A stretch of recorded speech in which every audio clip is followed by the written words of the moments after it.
आरक्षण की लड़ाई में जोश खाली दिमागे में खटिया पे उछलने के लिए जोश नहीं है, सड़क पे दौड़ के तलवार उठाने पे जोश का नाम जाते हैं। इससे पहले कि मैं अपनी बात आपके बीच में रखूं, मैं एक छोटी सी शुरुआत करना चाहता हूं अपने बचपन की। जब मेरे घर की छत बरसात में चुआ करते थे तो वहां पे हम और हमारे गुरुजी भासोनाथी जी छोटे बच्चे थे, छाता लेके जब यहाँ चूना चालू करे तो हम लोग वहाँ छाता लेके चले जाए, फिर यहाँ से वहाँ। आज अगर आईपी गुप्ता एक चारों काफी बतौना कलर का आईपी गुप्ता बना है, उसमें आदरणीय हमारे गुरु श्री भासोनाथी जी का बहुत बड़ा योगदान।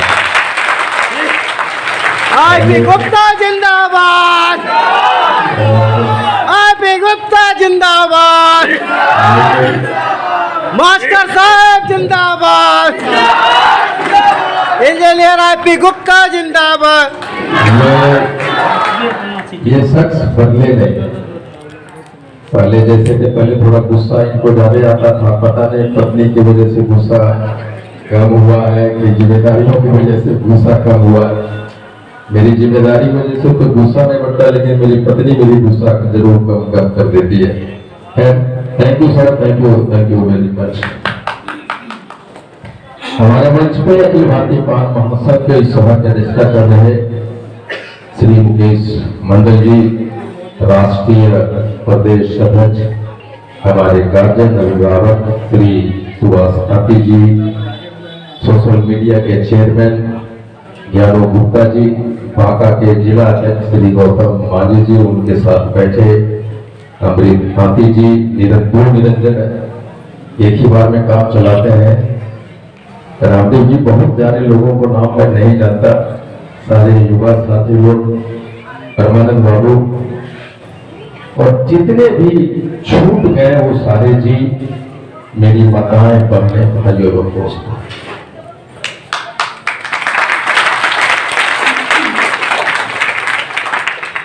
मैं थोड़ा सा बेअदबी किया, मंच पे चढ़ा, बीच में माइक ली, लेकिन जब आप जंग में चलते हैं ना, जब जंग की शुरुआत हो, युद्ध हो, तो वहां अफरा तफरी नहीं होता है, वहां डिसिप्लिन होता है। और आईपी गुप्ता अगर इतना बड़ा आंदोलन खड़ा कर चुका है पूरे बिहार में, जो आज विश्व के मुहाने पे खड़ा है, अगर हम डिसिप्लिन नहीं रखेंगे तो ये होगा। इसलिए उसके लिए बेअदबी के लिए क्षमा प्रार्थी हूं मैं। दोस्तों, जब युद्धाभ्यास हो रहा था, अर्जुन द्रोणाचार्य के साथ किसी मैदान में युद्धाभ्यास कर रहे थे, वहां कर्ण आते हैं और वो अपने कर्तव्यों से सभी को अचंभित कर देते हैं, और वो कहते हैं कि मैं अर्जुन से लड़ना चाहता हूं, विश्व के सबसे बड़े धुरंधर अर्जुन से लड़ना चाहता हूं। सारा मैदान वीरों से खचाखच भरा मैदान, सन्नाटा छाता है। अर्जुन उधर तैयार हो जाते हैं, ये कौन है जो मुझसे लड़ना चाहता है? लेकिन गुरु द्रोण जानते थे ये कौन है कर्ण, और अर्जुन को हराने की क्षमता सिर्फ कर्ण में है, वो जानते थे। तो उन्होंने कहा कि तुम अर्जुन से लड़ना चाहते हो? हाँ, मैं अर्जुन से लड़ना चाहता हूं। पहले पहले राजा बनो, अर्जुन युवराज है, वो गली कुचले किसी से लड़ते योद्धा से लड़ने नहीं जा सकता। अगर लड़ना चाहते हो अर्जुन से तो पहले राजा बनो। और हम पांच समाज हुक्मरानों से लड़ने जा रहे हैं, इसलिए आंदोलन हम सबों को राजा बना रहा है। ये राजा बनाने की प्रक्रिया है, ये योद्धा बनाने की प्रक्रिया है। मैं चाहता हूं यार, मैं जम्मू से आया हूं, बुखार है, मैं खड़ा हूं और आप लोग बैठे हैं, ये नहीं चले। जिसको मेरा भाषण सुनना भाई खड़े हो जाओ सब। आरपी गुप्ता जिंदाबाद। सारे लोग खड़े होइए। खड़ा होना भी एक लड़ाई है। आधा घंटा 1 घंटा आरक्षण की वापसी के लिए खड़े होकर सुनना भी एक लड़ाई है। 78 वर्ष हो गया 1952 से डॉक्टर राजेंद्र प्रसाद जी के सिग्नेचर से काफी तत्वापान है। 78 वर्ष आजादी के हमारे घरों से IAS IPS SDO DM engineer doctor professor SDM बनने के अवसर छीने गए। सोचो मेरे साथ ही ऐसा क्यों हुआ, सोचो।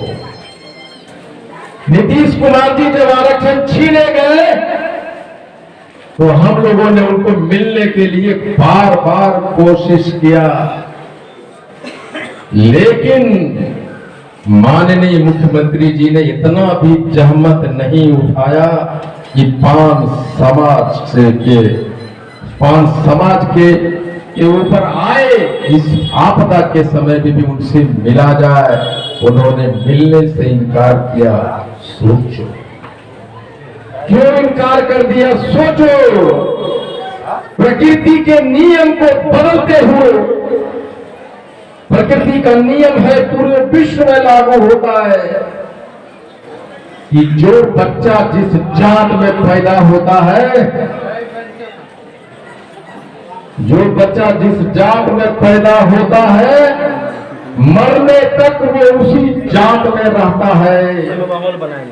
लेकिन माननीय मुख्यमंत्री ने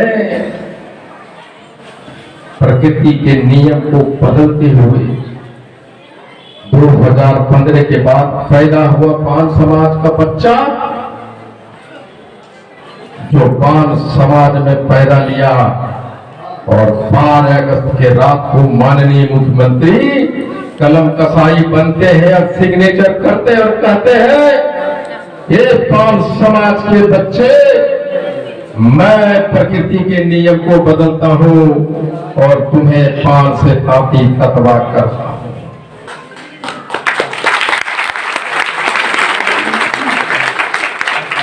पूरे विश्व में सिर्फ एक ही जात है जिसके जात को बदला गया, हमारे बच्चों के जात को प्रकृति के नियम को बदलते हुए माननीय मुख्यमंत्री ने हमारा प्रकृति के नियम को बदल दिया, जात को बदल दिया। और ये 2 चीज आईपी गुप्ता बर्दाश्त नहीं कर सका कि हम 80 लाख के लोग में इतना क्षमता नहीं कि माननीय मुख्यमंत्री हमसे मिलने की जहमत भी उठाए, हमारे 9 वर्ष के बच्चों को जात बदल दे।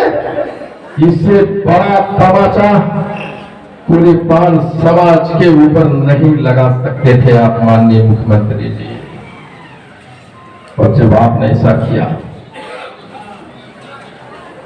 तो आईपी गुप्ता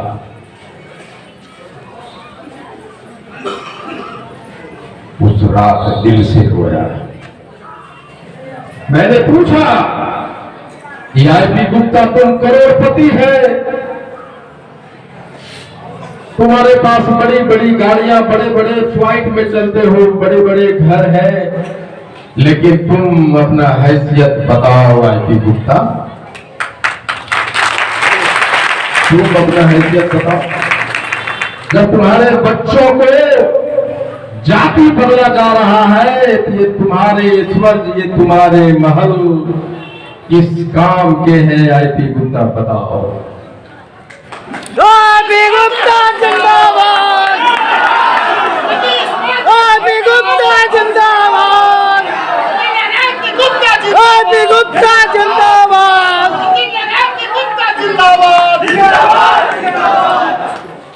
माननीय मुख्यमंत्री जी, आईपी गुप्ता पर्सनली आपके प्रधान सचिव से 5-6 बार मिला, आपको मैंने मेल किया, लेटर लिखा। आप पान समाज से मिलने के लिए जहमत नहीं उठाए। आप हमारे समाज को कीड़े मकोड़े से भी ज्यादा वैल्यू आपने नहीं दिया। मैं अपने आप से पूछता हूं, अपना हैसियत बताओ आईपी को। तुम्हारी इतनी भी हैसियत नहीं कि इस विपत्ति में तुम मुख्यमंत्री तक पहुंच सको। अपना हैसियत बताओ आईपी गुप्ता। तुम्हारे पास घर में बैठे हो, महलों में बैठे हो, और जब बाहर निकलते हो एक तबके के लोग कहता देखो अतवा है, फॉर्चूनर पे चलता है, ये आवाज तुम्हारे कानों तक जाती है। कि गुप्ता तुम्हारी सामाजिक हैसियत क्या है बताओ। मैं पूछ रहा हूं अपने आप से, तुम्हारी बेटियों को रेप किया जाता है और जो तुम एसपी को फोन लगाते हो तो कोई फल्ला बाबू, कोई फल्ला सिंह या कोई फल्ला उठाता है, उसमें फल्ला तांती उठाने वाला एक भी नाम का, एक भी एसपी का नाम बताओ आईपी गुप्ता तुम्हारा हैसियत क्या है। एक दरोगा, एक डीएम, एक एसडीओ का नाम बताओ आईपी गुप्ता। जब तुम्हारे घरों में आफतें आती है तो कौन है जहां तुम फोन लगा सकते हो। तुम्हारी प्रशासनिक हैसियत क्या है आईपी गुप्ता बताओ। बताओ कि पूरे बिहार में क्या 100 भी करोड़पति, शुद्ध करोड़पति है क्या आईपी गुप्ता तुम्हारे जात में? बताओ मुझे आज।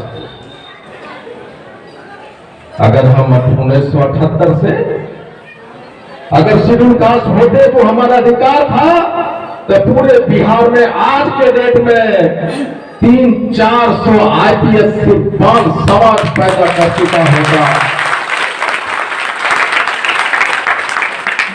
कर चुका होगा। और अगर हमारा आरक्षण होते तो 2019 में कहीं से न कहीं एमपी बन के आ जाए कि गुप्ता मंत्री होगा भारत सरकार में। हैसियत बताओ। 78 बरस में धोबी, चमार, दुसाद, मुसहर, कुम्हार, नाई, बढ़ी, सभी जातियों को बुला बुला के नेताओं ने कहा एमपी बनोगे, एमएलए बनोगे, एमएलसी बनोगे, और हम तांती तत्वा समाज के लोग किस कोख से पैदा हुए जो हमें तुमने हाशिए पे रखा, कीड़े समझ के नाली में डालते रहे। बताओ आईपी गुप्ता ऐसा क्यों हुआ बताओ। जब हम जहाज पे चल रहे थे दिल्ली से पटना आने के लिए, एक बेटी का फोन आता है मधुबनी से, वो कहती है अंकल आरक्षण चला गया है, मैं सिपाही बन गई हूं, मेरा आरक्षण बचा दीजिए, मेरे सास ससुर मुझे छोड़ देंगे। 5 बेटी हूं अपने बाप का, बाप ने जमीन बेच के मेरी शादी की है, जार बाजार रो रही है, आरक्षण बचा दीजिए मेरा, मैं सिपाही नहीं बन पाऊंगी, मेरा सास ससुर मुझे छोड़ देंगे। रोती है और मैं जहाज में बैठता हूं, उसका फोन करता है और मैं लिखता हूं कि हाथों रथ हम पान है, एक आंदोलन करेंगे।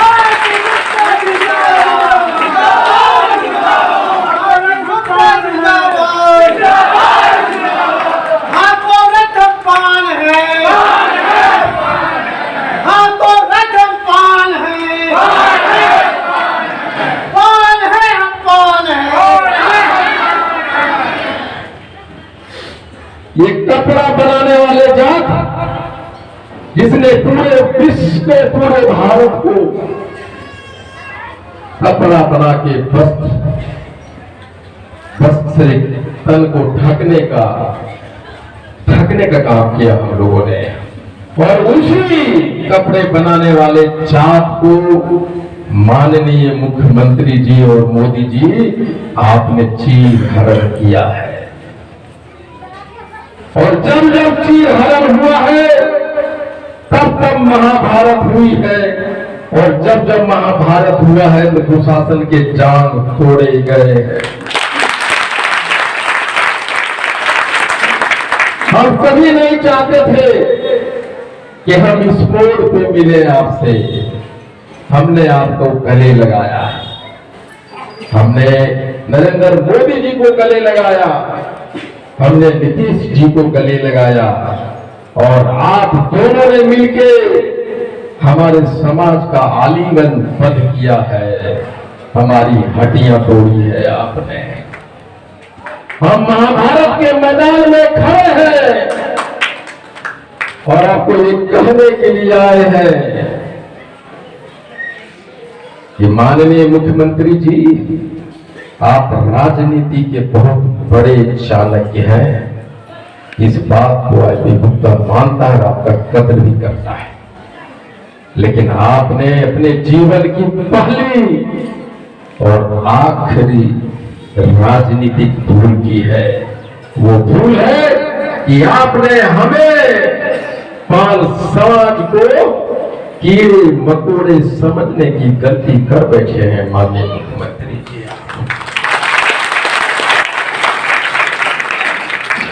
अच्छा, कितने लोग हैं ईमानदारी से ताली नहीं बजाते? हाथ उठाइए।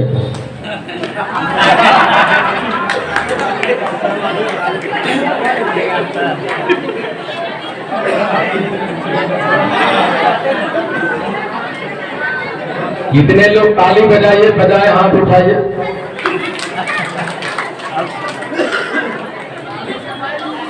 जिस समाज में तालियों के लिए हाथ नहीं उठे, उस समाज को आरक्षण लेने का अधिकार नहीं है। जिसके मुंह में आवाज नहीं, उसको जीने का अधिकार नहीं है।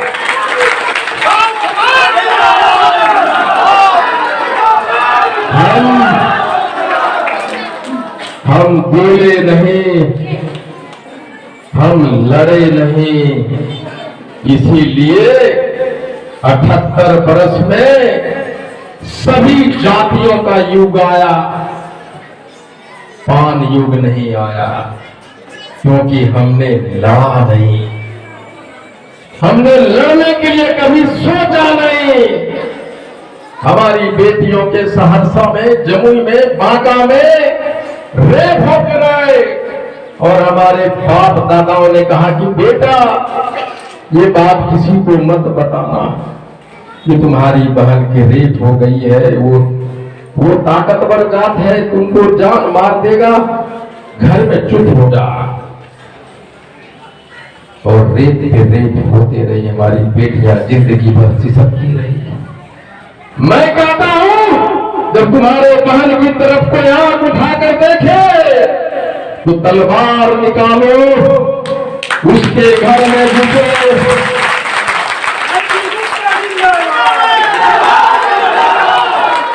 उसका गर्दन काटो। और गर्दन काट नहीं सको तो अपना बलि चढ़ा के आना, कहना कि बहन, मैं नामर्द था, मैं कायर था। हम लड़े नहीं,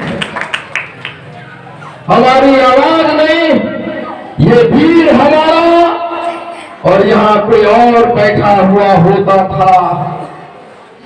मैंने कहा वो नहीं चलेगा, भीड़ हमारी, नेता हमारा होगा। हीरो बदलो, हीरो बदलो। भीड़ हमारी, चलना हमारा, हाथ हमारे, जवान हमारे, और यहाँ बैठे किसी और के लिए तालिए नारा बजाते रहे, इसलिए आज हम इस हाल में हैं। आज के बाद 78 बरस तक हमने तुम्हें दिया है, अब तुम्हारी बारी है, अब तुम्हारी बारी है कि तुम मुझे दो। आरक्षण के लिए जिस समाज का 80 लाख पॉपुलेशन है, 80 लाख, भाजपा वाले ने हमको कहा, नित्यानंद राय जी ने 2019 में, कि आपके समाज के लोग कहां है? गुप्ता जी, संजय यादव जी, तेजस्वी यादव के राइट हैंड है संजय यादव जी, वो कहते हैं जितना आईपी गुप्ता बोलते हैं उतना पान समाज के वोट कहां है, और अगर है भी तो एक जगह नहीं है। तो मैं पूछना चाहता हूं राजनीतिक पार्टियों से कि 27 अक्टूबर 2024 को 20,000 की भीड़ मोतिहारी में आई, बताओ वो कहां आए महानुभाव?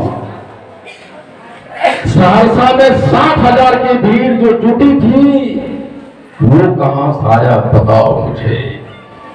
मुजफ्फरपुर, दरभंगा, जयनगर और बेगूसराय में जो सड़कों पे पान समाज के लोग अटे पटे थे वो कहां से आए थे, बताइए आप मुझे।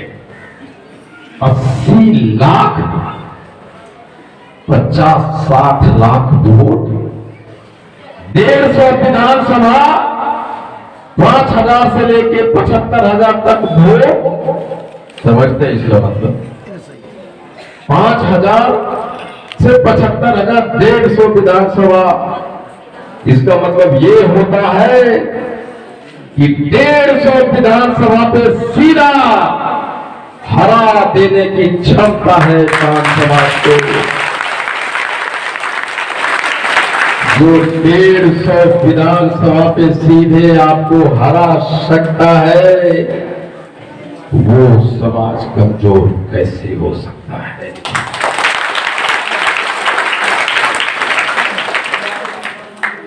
150 छोड़ो, 50-60 सीट पे खेला कर दिए ना, तो पान समाज के बिना आप मुख्यमंत्री नहीं बन सकते।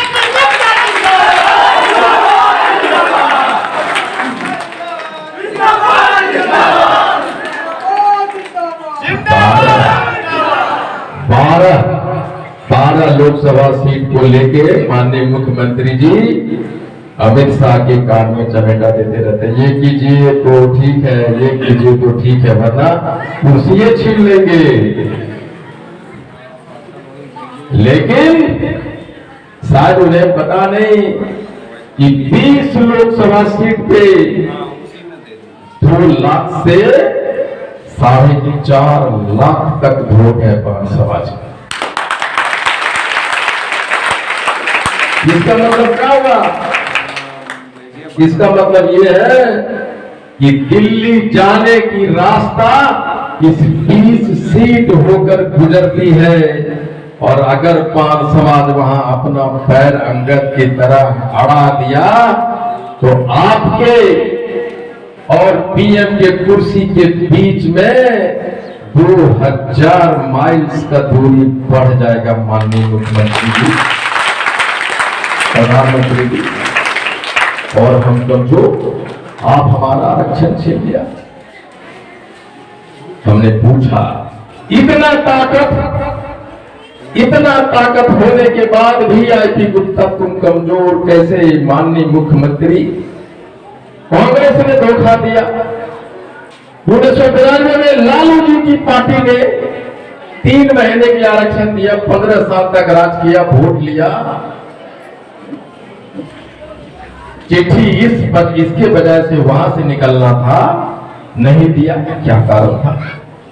माननीय मुख्यमंत्री जी, क्या कारण था आईपी गुप्ता, बताओ। तो हमने जवाब सिर्फ एक ही था एक ही जवाब था जिसके वजह से हमें कांग्रेस, राजद, जदयू, भाजपा सारे लोगों ने समय समय पे लात मारा। पान समाज को उसका सिर्फ एक ही कारण रहा कि हमने लड़ना नहीं सीखा, हम लड़े नहीं।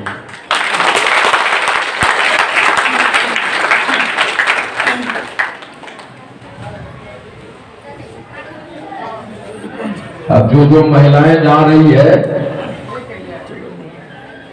अब जरा हमको बता दे बेटा, तुम पढ़ती है, तुम्हें से पूछ दो तुमसे, तुम जा रही थी अभी?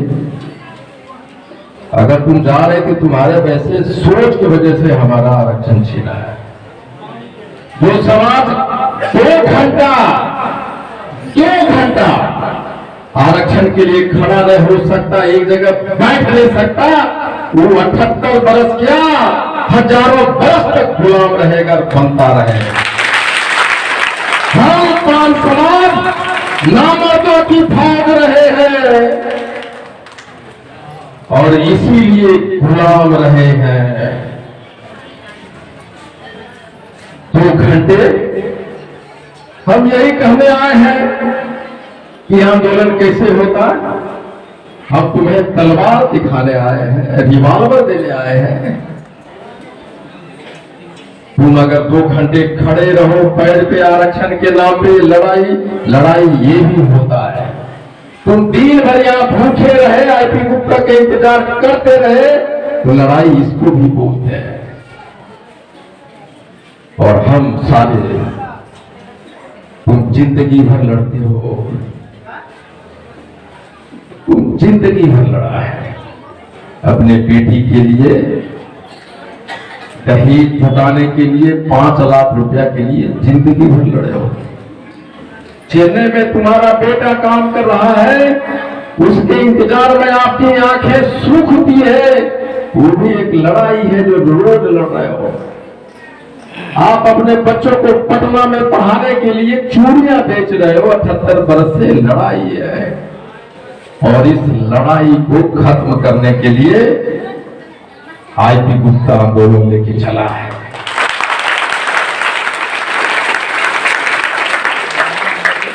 सुभाष चंद्र बोस ने कहा था कि तुम मुझे खून दो, मैं तुम्हें आजादी दूंगा। और मैं कहता हूं कि तुम सिर्फ 2 दिन दो, मैं तुम्हें आरक्षण वापस ला दूंगा।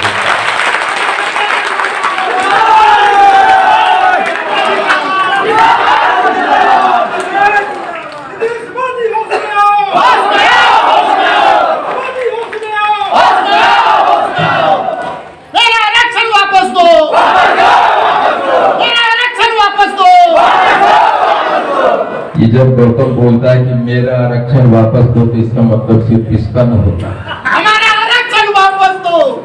देखो, छोटी छोटी चीजें हमें नहीं पता है, इसकी वजह से हम बिछड़ते हैं। हमें नारा भी देने नहीं पता। कोई बोलता है आईपी गुप्ता, तो कोई बोलता है अमर रहे। ये छोटी बात है, आखिर नारा क्यों दिया जाता है भाई? वो नारा ही तो जिताता है। अब हमें नारा भी नहीं देना आता है। आईपी गुप्ता, कोई कहता है जिंदाबाद, कोई कहता है अमर रहे, कोई कहता है जय हो। अब जब नारा दे तो पूरा दे, आईपी गुप्ता जिंदाबाद। हमें हमारा आरक्षण वापस दो, इसमें सारे लोगों की बात होती है। हमें हमारा आरक्षण वापस। तो मैं कहता हूं कि आप मुझे 2 दिन दीजिए, मैं आपको आरक्षण वापस ला के दूंगा। मात्र 2 दिन मांग रहा हूं। वो दिन कौन सा है? पहला दिन आपका चालू होता है कि भागलपुर में 12 जनवरी को जो रैली है, वो 1 दिन आपका चाहिए। पहला दिन भागलपुर। अगर आपको जिंदगी भर लड़े हैं, मैं चाहता हूं कि 1 दिन लड़िए। वो लड़ाई क्या है? अगर यहां से भागलपुर 22 किलोमीटर दूर है और आपके पास पैसे नहीं है, तो पैदल चलिए, यही आपकी लड़ाई है। 12 किलोमीटर पैदल चलना आपका लड़ाई है। और अगर आप भूखे हैं चलिए, समझिए आपके लिए छठ माँ का पर्व है, एक दिन के लिए चलिए। आपके पास मोटरसाइकिल है, टमटम है, रिक्शा है, जो कुछ साधन होता है, चलिए आपकी पहली लड़ाई है। 80 लाख का मतलब समझते हैं, 16 लाख घर पूरे बिहार में, और अगर 16 लाख लोग चलेगा, इसका मतलब क्या हुआ कि 64 लाख लोग घर में छूट गए। आरक्षण अगर आईपी गुप्ता को मिलेगा तो मेरी बीवी और मेरी बेटियों बेटों को भी मिलेगा, तो खाली आईपी गुप्ता क्यों लड़ेगा? मैं अपने बेटा से कहा है और अपने पत्नी से कहा है कि मैं तलवार निकाल के चला हूं हाथों रथम पान लेने के लिए, आंदोलन के लिए। अगर चाहती हो कि तुम्हारा पति जिंदा रहे, तुम्हारा बाप जिंदा रहे, तो तुम भी तलवार निकालो और चलो मेरे साथ।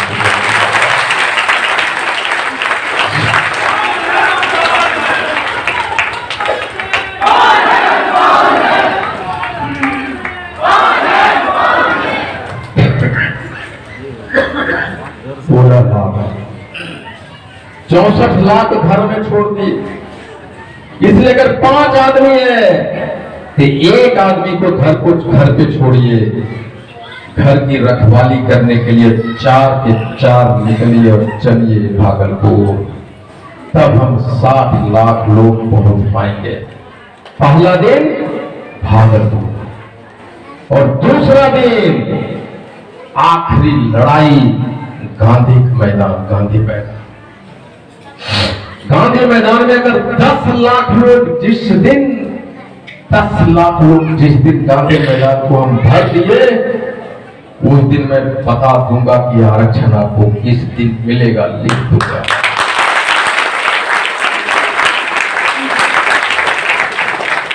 ये सिर्फ आंदोलन की लड़ाई नहीं है, मैं कहा हूं कि जेपी आंदोलन को पीछे छोड़ूंगा।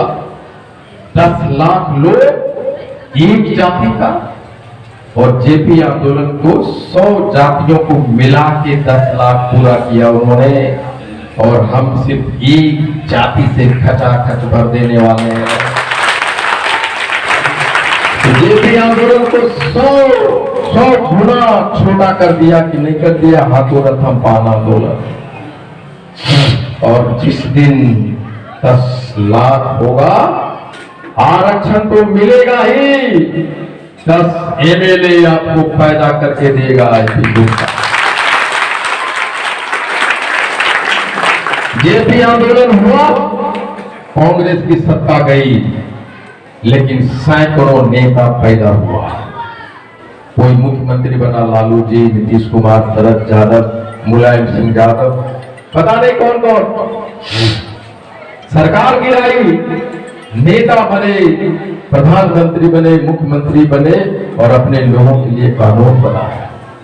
अन्ना आंदोलन हुआ, कांग्रेस की सत्ता गई, केजरीवाल का टीम आया, मुख्यमंत्री बना, कानून बना रहा है अपने लोगों के। ये 2 आंदोलन, बड़े बड़े नेता पैदा किए, मुख्यमंत्री पैदा किया, तो हाथों रथम पान की हमारे घरों में एमएलए एमपी पैदा करेगा, ये कहीं लिख लीजिए मोदी ने। इतना ही नहीं, 80 लाख पॉपुलेशन वाले हम साबित कर देंगे गांधी मैदान में कि हम 80 लाख है, और अगर 80 लाख है तो आने वाले समय में हमारा पान समाज का सीएम भी होगा। और जब हम सीएम बनाने की क्षमता रखते हैं, तो पूरे भारत में 5 करोड़ तांती तत्वा पान समाज के लोग हैं, और आईपी गुप्ता जिंदा रहेगा या ना रहेगा, लेकिन इनमें से अगर कोई बच्चा है तो लिख लो, आने वाला पीएम भी पान समाज से। मैं जो कहा है वो हुआ है, और अब यादवों का युग आया, कुर्मियों का युग आया, पासवानों का आया, रजकों का आया है, सभी जातियों का युग आया बिहार में, पान युग आ गया है। इसलिए मैं खासकर माताओं और बहनों से कहना चाहता हूं कि मुझे इन लोगों पे बहुत ज्यादा भरोसा नहीं जो पुरुष लोग हैं। इनके तो बहुत जान पहचान वाले नेता लोग आएगा इलेक्शन में कंधे पे हाथ रखेगा, रे क्या है आईपी गुप्ता के बारे में बात करते हो, चलो तुमको फल्ला बाबू से मिलाते हैं, चिल्ला बाबू से मिलाते हैं। और वो ऐसा कंधा पे हाथ रखेगा कि रात भर नींदे नहीं आएगा इन लोगों को। फल्ला बाबू आया था हमारा कंधा पे हाथ रख के गया, और वो बदल जाएगा, लेकिन आप नहीं बदलोगे। आप जन्मी हो, आपने सृष्टि का निर्माण किया है, चीर हरण हुआ है आपके बेटियों का, आपके आरक्षण का। इसलिए मैं कहता हूं आपसे, अपना जुआ को काट कीजिए, घूंघट को फेंकिए और निकलिए महाभारत के मैदान में। कहिए कि जब तक हमारा आरक्षण मुझे वापस नहीं मिलेगा, हम ईंट से ईंट बजा डालेंगे। और बेलन लीजिए, ये दिन गांधी मैदान की बारी आए, बेलन लेकर आइए। बेलन की ताकत पता है, मुझे भी मालूम। मैं शेर बन के जाऊं घर पे, लेकिन जब बेलन देखता हूं ना,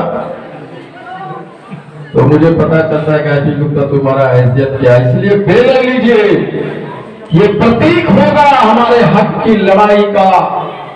और आपके हाथ में बेलन आने का ही मतलब है कि हम नीतीश और मोदी जी को उनकी औकात पे ला देंगे।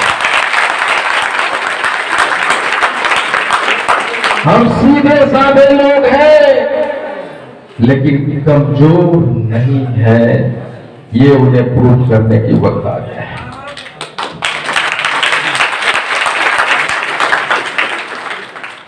बोलना बहुत है, लेकिन मेरी सांसें फूलने पिछले 4 दिन से बीमार हूं। इसलिए चंदा कीजिए, पैदल आइए, बासी रोटी।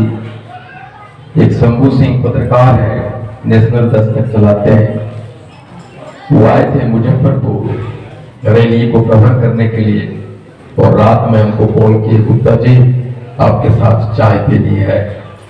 मैंने कहा आइए। उन्होंने कहा कि आपको पता है कि आपके साथ क्या हो रहा है?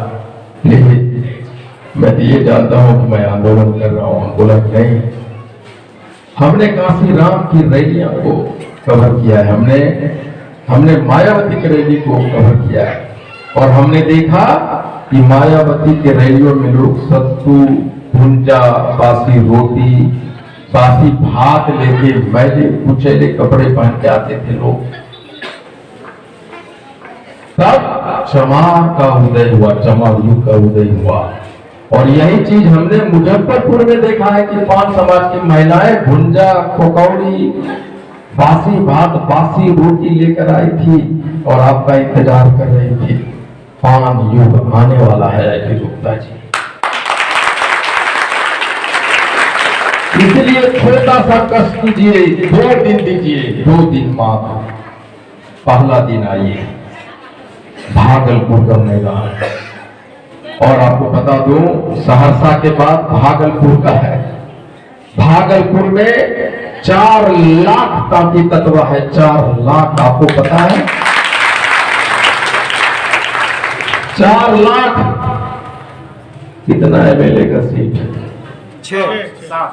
7 है, एक तो चला गया। 6 एमएलए का सीट भागलपुर में, 6 एमएलए बनता है। 4 लाख मिनिमम, 4 लाख में मिनिमम 2 सीट हमें चाहिए था, मिनिमम हक बनता है। 78 वर्ष में 4 लाख वोट वाला एक भी एमएलए का टिकट दिया, एक भी एमपी का टिकट दिया, भागलपुर का नगर निगम का मेयर बनाया, जिला परिषद का अध्यक्ष बनाया। सिर्फ इसलिए नहीं बनाया कि हम लोग यहां खड़ा होते थे और वहां कोई और होता था उसके लिए तालियां बजाते थे। आप भूल जाइए, आज के बाद हमारा सारा भी नेता होगा पंचायत लेवल का तो वो बैठेगा और उसके लिए तालियां हम बजाएंगे। हल्ला चिल्ला, बॉडीगार्ड वाला, मूछ वाला, ताकत वाला, बाउंसर वाला नहीं चलेगा। सारा पतला दुबला हो, कोई नहीं हो, तत्वा होना चाहिए। कौन समाज जिंदाबाद, कौन समाज जिंदाबाद। और कहिए आज से चालू कीजिए चाय के दुकान पे, रेलवे प्लेटफॉर्म पे, सब्जी वाले के दुकान पे, टहलते फिरते कहिए 78 बरस हो गया, इस बार तत्वे को वोट देंगे भाई। आज हम केकरो वोट देने वाला नहीं हो, जहां तत्वा मिलते ओकरे वोट देवो, चाहे निर्दलीय खड़ा कार्य होगा। हीरो बदलो, हीरो। हमारा एमएलए होगा भागलपुर में, निश्चित मान लो। ठाकुर रथ हम तान के बाद इसमें से बैठा हुआ कोई एक या दो आदमी भागलपुर में कहीं से न कहीं एमएलए होगा। आज आप लिख लो। इसलिए हीरो बदलो और मुंह में आवाज लाओ। कोई अभी छोटा सा बात देखो, आजा आजा आजा, तुम अच्छा काम किया जा रहा है। ये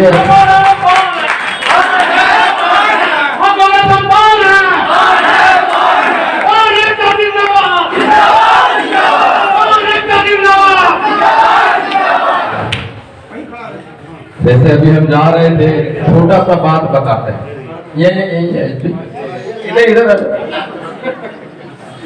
जब हम जा रहे थे मुजफ्फर बेगूसराय में, जब रैलियां निकल रही थी हमारी, 5 किलोमीटर तक हजारों लोग हमारे आगे पीछे चल रहे थे और सब लगा रहा था आईपी गुप्ता जिंदाबाद, आईपी गुप्ता जिंदाबाद। उधर से 2 लड़का निकला, दौड़ता आया, बोलता लालू यादव जिंदाबाद।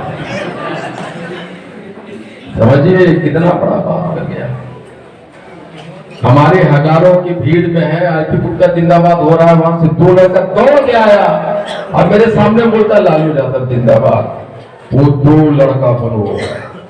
अगर कहीं भाजपा जिंदाबाद हो रहा है, नरेंद्र मोदी, तो बोलो फल्ला बाबू जिंदाबाद। ये अपने गांव का किसी जाति का नाम लेके बोलो जिंदाबाद।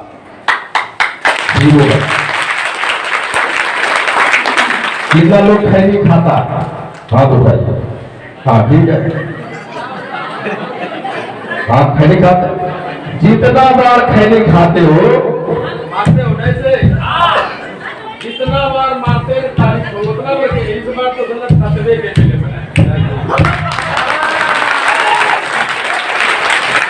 नहीं खाते पीते, इस बार तो कितना बार मारते। हाँ तटवा बनेगा। उसके बाद राजमिस्त्री काम करते हैं आप लोग, करते हैं ना? हमारा, मैं भी राजमिस्त्री का बेटा। मेरी माँ एक ही साया हुआ करती थी, उनको रात में खोल के मुझे बांध देती थी, गाती। कांपे रहता था मैं, ठंडा देने पैसा नहीं था, वहां से आया हूं मैं। हमारे बाबूजी को मैं देखा, वो ठोकते थे करनी को ना ईटा पे, जितना बार ठोकते उतना बार कहीं इस बार तत्वा बनाइए, छोड़ेंगे मेरे चाहे जो।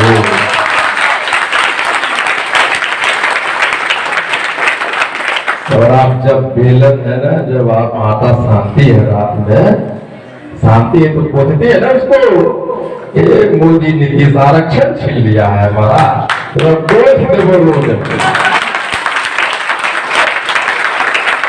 रोज पहुंचिए, याद कीजिए कि हमारी बेटी डॉक्टर बन गई थी तुमने मेडिकल कॉलेज इसको निकाल दिया, तुमको आने दो, वोट हम तुमको दिखाते हैं।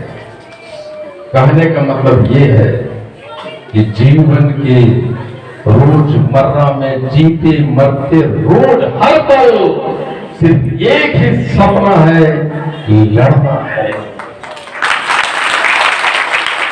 और ये लड़ने के छोटे छोटे तरीके हैं।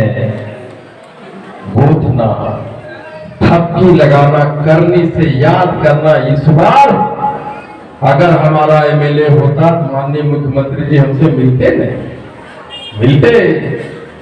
लड़ाई सड़क से सदन तक ले जाने का भी नाम है, हाथों रथ हम पान है।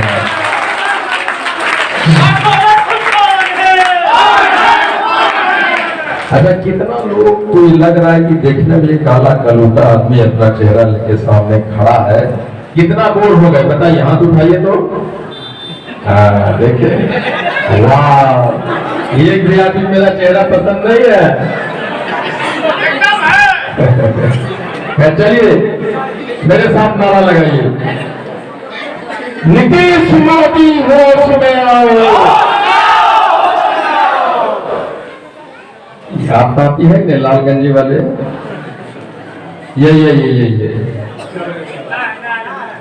नहीं है, नहीं है, इसीलिए नहीं लगाए। ठीक है, तब बात पूरा माफी हो। चलो, नीतीश मोदी होश में आओ, नीतीश मोदी होश में आओ, हमें हमारा आरक्षण वापस दो, हमें हमारा आरक्षण वापस दो, नहीं तो गद्दी छोड़ो, गद्दी छोड़ो। हम भारत के शान है, हम बिहार के जान है, गर्व से कहो हम पान है, हाथों रथ हम पान है। आपको पता है कि हमारा आरक्षण क्यों छीन गया? उसमें एक सबसे बड़ा कारण है, कोई पूछता तो कौन जाता हो, जैसे लगता है कि मेरी माँ मर गई, नानी मर गई, बाप मर गया, क्या मर गया, पता चला क्या पूछ दिया। अरे आदित्यनाथ योगी ने कहा कि मैं गर्व से कहता हूं कि मैं क्षत्रिय हूं। भूमिहार सब कहते हैं, फूटा ठाक के बोलता हूं मैं भूमिहार हूं। ज्यादा बोलते हैं कि गर्व है कि मैं जदुवंशी हूं, मैं लव कुश हूं। तो गर्व से कहिए हम ताती तत्वा है, हम पान है। से कौन जाते तत्वा है, तत्वा एकदम सीना ठोक के तत्वा जानते हैं, नाम सुने हैं? नहीं सुने हैं तो सुन लीजिए, बोलिए। शर्म किया आपने, अपने आप को छिपाया और हमारी माथा गिने नहीं गए, माथा गिने नहीं गए। गर्व से कहिए कि हम ताती तत्वा है। और अगर नहीं जानते हो तो सुन लो, ये जो तुम्हारे घर में बिल्डिंगें बनती है, रांची, दिल्ली, बम्बई, कलकत्ता, मद्रास, उसमें करनी ठोकने वाला हाथ पे अपनी हथेली पे, चांद को हथेली पे रख के 30 मंजिले पे मचान पे काम करने वाला जात हूं मैं, ताती तत्वा। बोलिए और कहिए कि जिस दिन हम लोग घर बैठ जाएंगे तुम्हारी बिल्डिंगें नहीं बनेगी। बोलिए और कहिए कि हम ही थे जो वस्त्र बनाया करते थे, दुनिया को हम ही ने सिखाया कि वस्त्र कैसे बनता है। कहिए बाप रे, भूखले बुला दिया। एक आदमी ने बोला कि खाना खाओगे कि नहीं खाओगे? कितने आदमी जो खाना नहीं खिलाना चाहता है, हाथ उठा।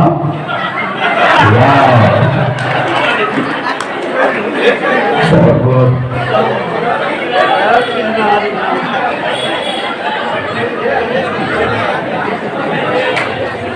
चलिए, आखिरी बार हाथ उठाने के लिए बोलूंगा। कितना आदमी है जो अपने बाल बच्चे भूखे प्यासे अपने पैसे से भागलपुर जाएगा 12 जनवरी को, हाथ उठाइए। ये आपके बच्चे की लड़ाई है, आपके पहचान की लड़ाई है, हमारे अस्तित्व की लड़ाई है। बहुत बहुत धन्यवाद। Thank you very much.